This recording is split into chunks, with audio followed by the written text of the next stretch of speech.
أعوذ بالله من الشيطان الرجيم. بسم الله الرحمن الرحيم. أفمن كان مؤمنا كمن كان فاسقا لا يستوون. أما الذين آمنوا وعملوا الصالحات فلهم جنات المأوى نزلا بما كانوا يعملون. وأما الذين فسقوا فمأواهم النار كلما أرادوا أن يخرجوا منها أعيدوا فيها وقيل لهم ذوقوا عذاب النار الذي كنتم به تكذبون. ولنذيقنهم من العذاب الأدنى دون العذاب الأكبر لعلهم يرجعون.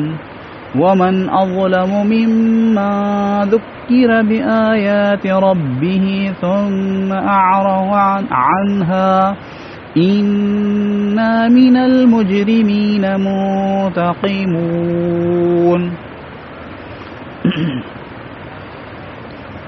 بھلا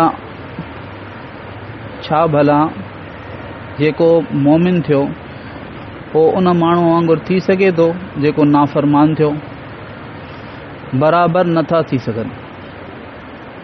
बेशक उहे माण्हू जिन ईमान आंदो ऐं सुठा अमल कया उन्हनि जे लाइ हमेशा रहण जे ठिकाने जूं जा बाग़ात आहिनि. नुज़ुलन बिमा कानू यामलून, पहिरीं महिमानीअ जे तौर ते उन्हनि अमलनि जे करे जेके हू कंदा हुआ. ऐं जिन नाफ़रमानी कई त उन्हनि जो मुस्तक़िल ठिकाणो बाहि आहे. कुल्लमा अरादू, जॾहिं बि हू उन मां निकिरण जो इरादो कंदा, निकिरणु चाहींदा त उन में मोटाया वेंदा ऐं उन्हनि खे चयो वेंदो त बाहि जो अज़ाब चखो, उन बाहि जो अज़ाब चखो जंहिंखे तव्हां कूड़ो चवंदा हुआ. वलनुज़ीक़न्नहुम, असां ज़रूर ब ज़रूर उन्हनि खे वॾे अज़ाब खां पहिरीं अज़ाब चखाईंदासीं त जीअं हू मोटनि. हिते हिन खां पहिरीं जेको ईमान वारनि जो ज़िक्र हो त अल्लाह रब्बुल आलमीन, बल्कि ॿिन्ही जो ज़िक्र हो त काफ़रनि जो बि ज़िक्र थियो, वरी ईमान वारनि जूं सिफ़ात, ईमान ऐं अख़लाक़ ऐं इबादात, तहज्जुद गुज़ारी ऐं अल्लाह पाक जे रस्ते में अल्लाह जे रज़ा जे कमनि में ख़र्च करणु, इहे ज़िक्र करे वरी उन्हनि जो बदिलो अल्लाह ताला फ़रमायो त असां उन्हनि जे लाइ जन्नत जूं अहिड़ियूं नेमतूं तयारु करे रखियूं आहिनि जो कंहिंखे बि ख़बर नाहे. पोइ अल्लाह रब्बुल आलमीन हाणे फ़रमाए थो, जॾहिं ॿई ॻाल्हियूं तव्हांजे साम्हूं अची वियूं, हाणे तव्हां पाण ॿुधायो त छा उहो माण्हू जेको ईमान वारो हुजे पोइ उन माण्हू वांगुरु थी सघे थो जेको नाफ़रमान काफ़िर हुजे? ला यस्तवून, बराबर नथा थी सघनि. न हालनि न मआलनि, यानी हाल जे एतबार सां बि ऐं अंजाम जे एतबार सां बि ॿई बराबर कोन थींदा. ज़ाहिर त हाल बयानु थियो, वरी अल्लाह रब्बुल आलमीन इन ई ॻाल्हि खे बयानु फ़रमाए पियो. अम्मल लज़ीन आमनू, ईमान वारा जेके आहिनि ऐं ईमान ऐं आमाल सालिहा वारा, उन्हनि जे लाइ हमेशा रहण जा ठिकाणा बाग़ात आहिनि, जन्नतूं आहिनि. ऐं इहा पहिरीं महिमानी जे तौर ते बसबबु उन्हनि अमलनि जे करे जेके हू कंदा हुआ, यानी ईमान ऐं आमाल सालिहा जेके हुननि इख़्तियार कया, उन जे करे अल्लाह रब्बुल आलमीन हुननि खे महिमानीअ जे तौर ते जन्नतूं अता फ़रमाईंदो. ऐं जिन नाफ़रमानी कई, यानी नाफ़रमान थिया, पहिरीं फ़रमाबरदारी त ईमान आहे, त नाफ़रमानी कुफ़्र आहे, त उन्हनि जे बारे में चयो वियो, काफ़रनि जे बारे में त काफ़रनि जो ठिकाणो, मुस्तक़िल ठिकाणो जेको आहे, मुस्तक़िल रिहाइश जी जॻह उन्हनि जी उहा बाहि आहे, जहन्नम जी बाहि, अल्लाह पनाह में रखे.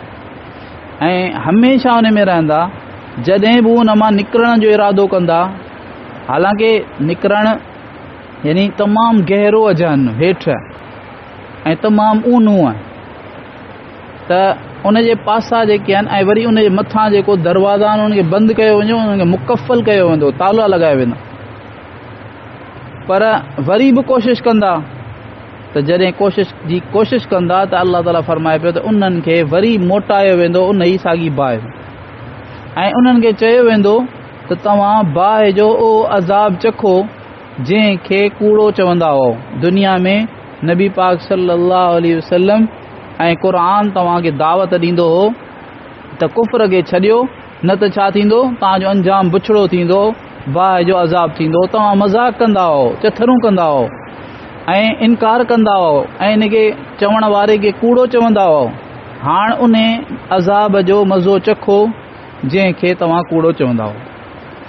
अॻियां अल्लाह रब्बुल आलमीन फरमाए पियो त हू जेको वॾो अज़ाब आहे जहन्नम जो, इन वॾे अज़ाब खां पहिरीं बि असां ज़रूर इन्हनि खे चखाईंदासीं हिकिड़ो अज़ाब। इन मां मुराद छा आहे? दुनिया जूं मुसीबतूं, दुनिया जा मर्ज़, परेशानियूं, तकलीफ़ूं, फसाद, ऐं छाजे लाइ? लअल्लहुम यरजिऊन, त जीअं ई मोटन। हिते उलमा लिखियो आहे त जंहिं माण्हूअ ते दुनिया में गुनाहनि जे करे, अक्सर मुसीबतूं दुनिया में गुनाहनि जे करे अचनि थियूं, बीमारियूं, परेशानियूं, फसाद, झेड़ा वग़ैरह वग़ैरह, वबाऊं, ये गुनाहनि जे करे अचनि थियूं। हाणे इन में ॿिनि क़िस्मनि जा माण्हू थी वञनि था। जेॾीमहिल उन्हनि जे मथां अचे थी मुसीबत त पोइ इन जो जेको नतीजो आहे ॿिनि क़िस्मनि जा माण्हू, ॿिनि क़िस्मनि में माण्हू यानी विरहाइजी वञनि था। हिकिड़ा उहे आहिनि जिन खे इहा मुसीबत अल्लाह पाक जे तरफ़ रुजूअ जो ज़रियो बणिजे थी वञे। पहिरीं ग़फ़लत में हुआ, गुनाहनि में हुआ, हाणे गुनाहनि खे छॾे अचनि था।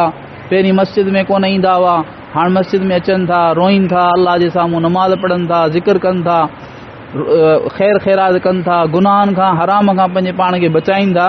त इहा ई मुसीबत हिननि जे हक़ में रहमत बणिजी वई, जो हिननि खे उहो वॾो अज़ाब जेको जहन्नम में थिए हा उन खां बचण जो ज़रियो बणिजी वियो। तौबा थी, तौबा ते हिननि जा सभु गुनाह माफ़ थी विया, हिननि पंहिंजे पाण खे दुरुस्त करे वरितो। त अल्हम्दुलिल्लाह इहा मुसीबत शक्ल सूरत जे एतबार सां मुसीबत हुई, पर इहा हिननि जे हक़ में रहमत बणिजी वई। ॿिया माण्हू आहिनि जेके तॾहिं बि यानी मुसीबत अचण जे वक़्त ते बि वरी बि नथा मुड़नि, वरी ॿियनि ॻाल्हियुनि में लॻनि था त भई हीअ मुसीबत आई आहे, हाणे हिन मुसीबत खे कीअं हटायूं। बीमारी आई आहे, हाणे डॉक्टरनि जे तरफ़ ऐं पंहिंजे हालात खे सही करण जे तरफ़ हीअं करियूं, तदबीरूं करियूं। इन ॻाल्हि जी उन्हनि खे समझ ई कान थी अचे त जंहिं रब पाक जेको नाराज़ आहे, नाराज़ थी करे जंहिं मालिक हीअ मुसीबत मोकिली आहे उन खे राज़ी करियूं, ही असांजी नाफ़रमानीअ जे करे आहे। इहा कान थी उन्हनि खे सम्झ में अचे ॻाल्हि, पोइ बि कान थी अचे। ऐं ॿियनि तदबीरुनि में लॻनि था, अल्लाह जे साम्हूं कोन था रोइनि, अल्लाह जे साम्हूं कोन था रुजू कनि, तौबा कोन था कनि पंहिंजी हराम ज़िंदगीअ खां। त पोइ छा थो थिए? इन्हनि जे लाइ ॿीणो अज़ाब, हिकिड़ो त हीअ ऐं ॿियो हुननि तौबा कान कई वरी बि त पोइ वॾो अज़ाब जेको क़यामत जे ॾींहुं अल्लाह पनाह में रखे उहो बि उन्हनि जे लाइ आहे। इन में फरमाए वमन अज़लम मिमन दुक्किर बिआयाति रब्बिही, उन खां वॾो ज़ालिम केरु जंहिंखे पंहिंजे रब जे आयतुनि जे ज़रिए सां नसीहत कई वञे। हीउ क़ुरान पढ़ी हुनखे ॿुधायो पियो वञे, क़ुरान जूं आयतूं पढ़ी हुनखे ॿुधायूं पियूं वञनि, त पर करे छा थो? सुम आरद आनहा, पोइ उन खां मुंहुं मोड़े थो, ॿुधणु कोन थो चाहे, मुंहुं मोड़े थो या अमल कोन थो करे, मञे कोन थो। सभु सूरतूं इन में अची वियूं दर्जा बदर्जा। अल्लाह ताला फरमाए थो इन खां वॾो ज़ालिम को कोन्हे।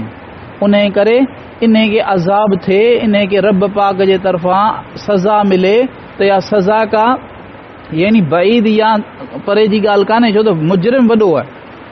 अल्लाह ताला फरमाए पियो इन्ना मिनल मुजरिमीन मुंतक़िमून, बेशक असां ॾोहारिन खां इंतकाम वठी रहंदासीं। केॾी सख़्त आयत आहे। अल्लाह ताला फरमाए थो असां ॾोहारिन खां, मुजरिमनि खां, गुनहगारनि खां इंतकाम ऐं बदिलो वठी रहंदासीं। असां वठंदासीं बदिलो, असां कोन छॾींदासीं हिननि खे। त ऐं मुजरिम बि जुर्म बि आम आहे ऐं इंतिकाम बि आम आहे।